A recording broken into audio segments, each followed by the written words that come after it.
أعوذ بالله من الشيطان الرجيم بسم الله الرحمن الرحيم لا حول ولا قوة إلا بالله العلي العظيم.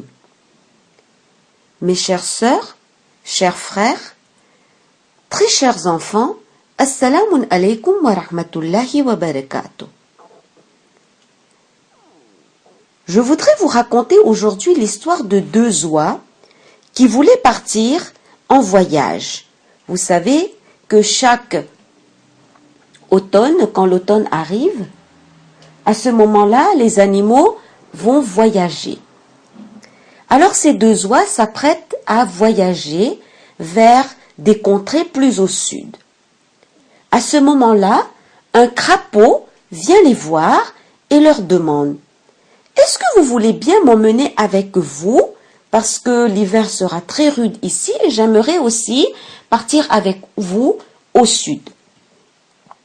Les deux oies disent « Il n'y a aucun souci, nous voulons bien t'emmener avec nous, mais la condition c'est que c'est toi qui trouves une solution pour nous dire comment est-ce que nous allons te transporter, comment est-ce que nous allons t'emmener avec nous. » À ce moment-là, le crapaud essaye de réfléchir sur la façon dont il pourrait être transporté par les deux oies.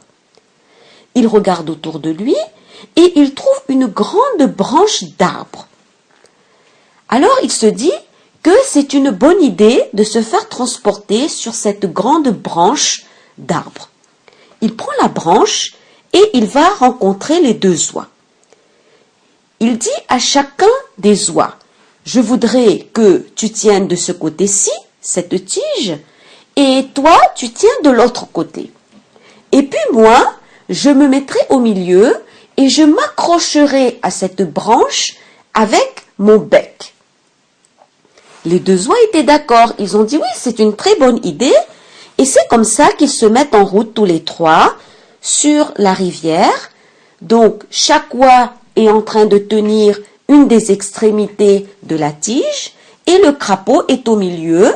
Il est en train de s'accrocher à cette branche d'arbre avec son bec. Et puis sur le chemin, il trouve des hommes. Et ce groupe d'hommes est en train d'admirer les trois animaux. Ils sont en train de dire « Mashallah, ils ont eu une très bonne idée ». Et puis, les deux oies sont très solidaires du crapaud. Ils sont en train de le transporter, de l'emmener vers le sud, de telle sorte qu'il soit épargné du froid. Et regardez comment ils sont intelligents. Donc les hommes sont en train d'admirer ce groupe de trois qui est en train de voyager. Et puis un des hommes interroge, un des hommes pose la question. Qui c'est qui a eu cette très bonne idée? À ce moment-là, le crapaud est très fier de lui. Il est très content qu'on est en train de vanter, qu'on est en train de louer ses mérites et son idée qu'il a eue. À ce moment-là, le crapaud ouvre la bouche et dit « C'est moi qui ai eu cette bonne idée, c'est moi cet être intelligent dont vous êtes en train de faire les louanges. » Tout de suite, le crapaud tombe dans l'eau et il se noie. Mes chères sœurs, mes chers frères, très chers enfants, nous apprenons de cette histoire qu'il ne faut jamais être arrogant, qu'il ne faut jamais être fier de soi. Il faut toujours être humble, il faut toujours faire preuve d'humilité.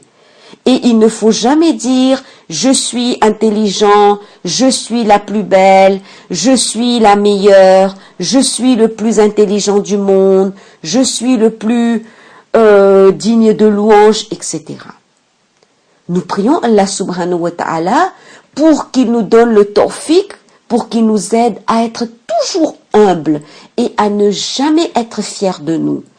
Oh Allah, à chaque fois que nous réussissons quelque chose, aide-nous à te remercier et à rester humbles, à ne pas être fiers de nous.